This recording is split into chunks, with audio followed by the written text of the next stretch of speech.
Go.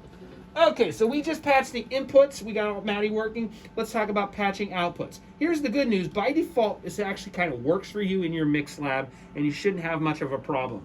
The mix you create will go to the stereo bus.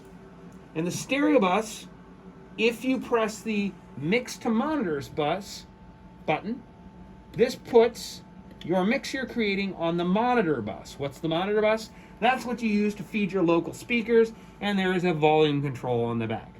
And that volume control, I turn it up and it works. As long as you have on the back here the feed to the local speakers coming out the monitor out.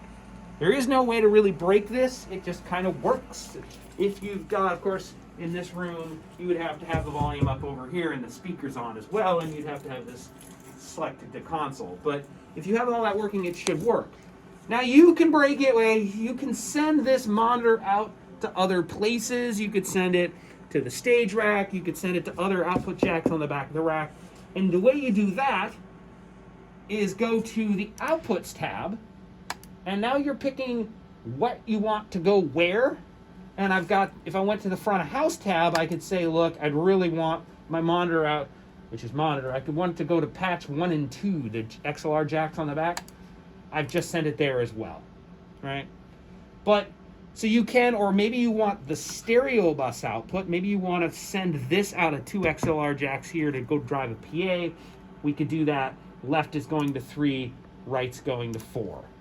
Now, chances are in a front of house situation, you would have the stage rack on stage. So you'd actually want to send the stereo bus to stage. To do that, you would go to the stage rack. And this is, of course, our mic preamp rack. And now we can say, look, we have 16 analog outs and 8 digital. Let's send left out 1, right out 2. And if you're working at Nescom, Litho usually puts the mono out 3 because he drives the subs with it. So if you're at Nescom and doing a left-right sub configuration, that's what we're doing.